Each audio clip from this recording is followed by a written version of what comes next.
बहुत बहुत स्वागत है आप सभी का IMS टुडे में। आज हमारे साथ स्टूडियो में मौजूद हैं मिस्टर अतहर सईद। सर एक न्यूज़ रीडर, एंकर और आरजे हैं। बहुत बहुत स्वागत है सर आपका। बहुत धन्यवाद। सर सबसे पहले आप हमें अपनी जर्नी के बारे में बताइए।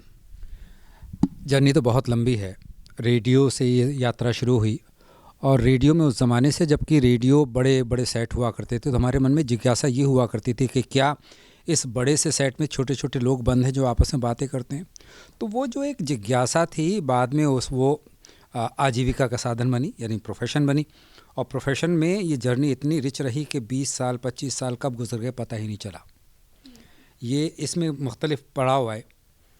एंकर बने हम, रीडर बने, एडिटर बने, वॉइस ओवर आर्टिस्ट बने, कमेंटेटर बने, ड्रामा आर्टिस्ट बने, यानी रेडियो की जितनी विधाएं थी सब में काम किया और सफलतापूर्वक ये सफ़र आज भी जारी है। तो बहुत संक्षिप्त में तो ये है। और रेडियो यात्रा की अगर बात करें तो आकाशवाणी से ये यात्रा प्रारंभ हुई। आकाशवाणी जो वाणी एक चैनल होता था, उसमें हम अनाउंसर बने। अनाउंसर से पहले प्रेजेंटर बने और उसके बाद न्यूज़ रीडर बने। और इसका मुख्तलिफ जो विधाएँ हैं उनसे ये सफ़र आगे बढ़ता गया। फिर एक मौका मिला दुबई रेडियो में काम करने का, वहाँ आरजे हो गए। दुबई में काम करते हुए सिंगापुर का ऑफ़र आया, सिंगापुर रेडियो हमने ज्वाइन कर लिया, चैनल 4। वहाँ से ऑफ़र आया नेपाल रेडियो का, वहाँ स्विच ओवर किया। बीच में कम्युनिटी रेडियो आया, दूसरे कई सारे रेडियो आए। एक रेडियो आया था world space satellite radio India में 2006 में, और ये एक बिल्कुल अलग कॉन्सेप्ट था। यानी सैटेलाइट रेडियो, दुनिया के किसी भी हिस्से में ले जाइए आपको हमारी आवाज़ मिलेगी और विदाउट एनी डिस्टर्बेंस आप प्रोग्राम सुन सकते हैं, आरजे को सुन सकते हैं। तो सैटेलाइट रेडियो करने का भी मुझे गौरव मिला है। तो ये रेडियो की यात्रा है। साथ में टीवी भी जुड़ा। आपने यात्रा की बात कही है और उसमें टीवी को भी अगर शामिल करें तो टीवी के साथ भी जर्नी मेरी तकरीबन 20 साल की तो हो गई है।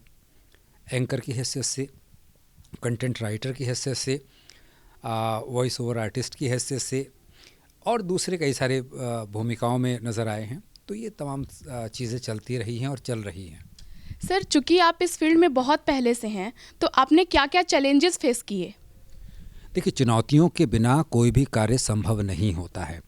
डिपेंड करता है कि चुनौती को आप कितनी जल्दी और कितनी सफलता के साथ एक्सेप्ट करते हैं और उस चुनौती के अनुसार अपनी प्रतिभा का इस्तेमाल करते हुए आगे बढ़ते हैं और सफलता को आगे आप चूमते हैं।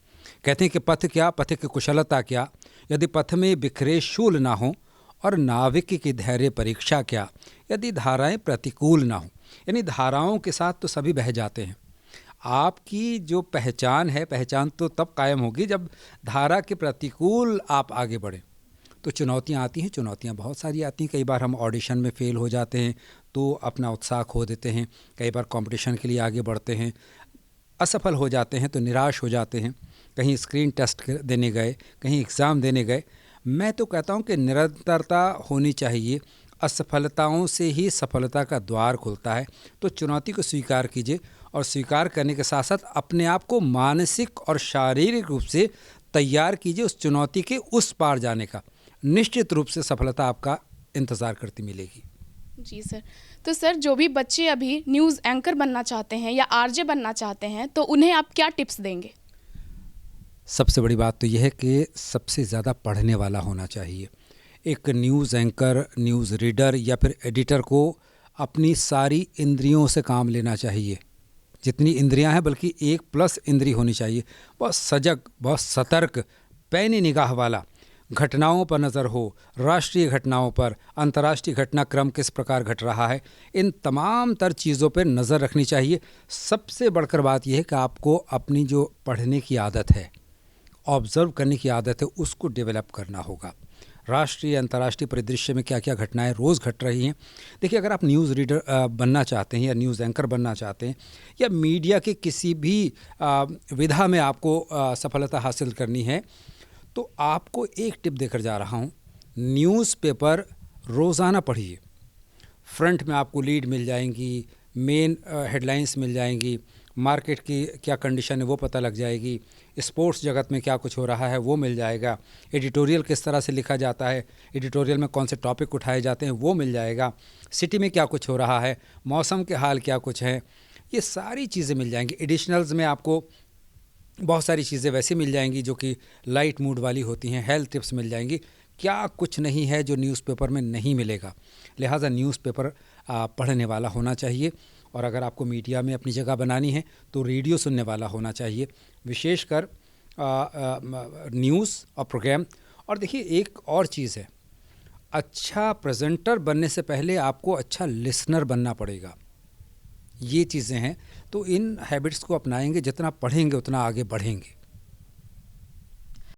सर, इस प्रोफेशनल फील्ड में शब्दों पर बहुत जोर रहता है, तो आप उसके बारे में क्या बताना चाहेंगे? अगेन मैं कहना चाहता हूँ कि खूब पढ़िए। अगर आपको उर्दू पे कमांड हासिल करनी है, शायरों की किताबें पढ़िए, शायरी की किताबें पढ़िए, और नुक्तास पर ख्याल कीजिए कि कहाँ नुक्ता लगा है, कहाँ नुक्ता नहीं लगा है। हिंदी शब्दों को जब भी आप उच्चारण उनका करें तो ये देखें कि शब्द लिखा क्या है। अगर आप लिखे को सही पढ़ रहे हैं तो उच्चारण दोष हो नहीं सकता। और एक सतत अभ्यास है, अभ्यास से कभी पीछे मत हटिए। उच्चारण को अगर आपको शुद्ध करना है तो एक आसान तरीका ये भी है कि आप आकाशवाणी के समाचार सुनिए, अगर हिंदी उच्चारण शुद्ध करना है। और यदि आपको उर्दू उच्चारण को सही करना है या फिर हिंदुस्तानी भाषा को अपना रिच करना है, अच्छा करना है, तो उसके लिए भी आप आकाशवाणी के कुछ चुनिंदा प्रोग्राम को आप सुनिए, और या फिर डीडी नेशनल के कार्यक्रम को सुनिए। उनसे अपने उच्चारण को आप शुद्ध कर सकते हैं। चूँकि आकाशवाणी हो या दूरदर्शन हो, वहाँ पर उच्चारण पर विशेष ध्यान दिया जाता है। साथ ही मैं ये कहना चाहता हूँ कि अच्छे पब्लिकेशन की किताबें ख़रीदिए, उन किताबों को ख़रीदिए जहाँ पर शब्दों को सही सही लिखा होता है। मिसाल के तौर पर अगर आप उर्दू शायरी की कोई किताब खरीद रहे हैं, जावेद अख्तर की कोई किताब ख़रीद रहे हैं, या फिर परवीन शाकिर की कोई किताब आप ख़रीद रहे हैं, या फिर आप शहरयार की कोई किताब ख़रीद रहे हैं, तो उसमें अगर अच्छा पब्लिकेशन होगा तो कहाँ नुक्ते लगने चाहिए, कहाँ नहीं लगने चाहिए, और नुक्ता लगा है तो कैसे उच्चारण होगा, नुक्ता नहीं लगा है तो कैसे उच्चारण होगा, इसका अंतर आपको समझ में आएगा। तो हमेशा अच्छे लेखक पढ़िए और अच्छे प्रकाशन की किताबों को ख़रीदिए, पढ़िए ज़रूर। और पढ़ने के बाद एक बार रिकॉर्डिंग मोड में अपने मोबाइल को लगाइए, एक पैराग्राफ उठाइए, लाउडर पढ़िए, और उसको अगेन रिकॉर्ड करने के बाद प्ले करके देखिए। यकीन मानिए अपनी ही आवाज़ में से 10 कमियां आप निकालेंगे, और अगली बार 10 कमियां घट करके 5 कमियों पर आ जाएगी, और एक समय ऐसा आएगा कि आपकी भाषा में कोई दोष ही नहीं होगा। सर, इसमें अगर हम आरजे बनना चाहते हैं तो हमें अच्छे आवाज़ की भी ज़रूरत है, तो आप उस बारे में हमें क्या बताएंगे? देखिए, आवाज़ तो प्रकृति की देन है। भगवान ने जो आपको आवाज़ दे दी है उसके साथ आप कोई बनावट कर ही नहीं सकते। और मैं तो कहता हूँ जो आवाज़ ईश्वर ने आपको दी है उसी आवाज़ में अंदाज़ अपनी तरह से मिला दें। अंदाज़े बयां अगरचे बहुत खूब नहीं, शायद कि तेरे दिल में उतर जाए मेरी बात, ये शैली अपनी आवाज़ में लानी चाहिए। आवाज़ का उतार चढ़ाव है, उसमें अब मिठास है, ये हमारे हाथ में है। कहते हैं कि एक पत्थर की भी तकदीर संवर सकती है, शर्त यह है कि करीने से तराशा जाए। तो अपने आप को तराशा कैसे जाए? आवाज़ के उतार चढ़ाव से, पंक्चुएशन से, अच्छी शब्दावली से, अच्छी बातों से। आवाज़ तो ईश्वर की देन है। लेकिन फिर मैं कहना चाहता हूँ कि अपनी नज़र को एक रेडियो जॉकी होने के नाते आप खुला रखिए, अपनी सारी इंद्रियों को सक्रिय रखिए। आप रोड पर जा रहे हैं, आप देख रहे हैं कि एक अंधा आदमी है, वो रोड क्रॉस करने के लिए बेताब है, लेकिन उसको कोई सहारा नहीं दे रहा है। आपको एक टॉपिक मिल गया। आप ट्रेन में जा रहे हो, मेट्रो ट्रेन में जा रहे हो, एक महिला एक छोटे से बच्चे को गोद में लिए खड़ी है, और जवान जो बच्चे हैं वो बैठे हुए हैं, और कोई भी सीट ऑफ़र करने के लिए तैयार नहीं है। वहाँ से आपको एक मुकम्मल टॉपिक मिल जाएगा कि पूरे 2 घंटे का शो इसी टॉपिक में निकाल सकती हूँ। तो ये टॉपिक्स ऐसे मिल जाते हैं।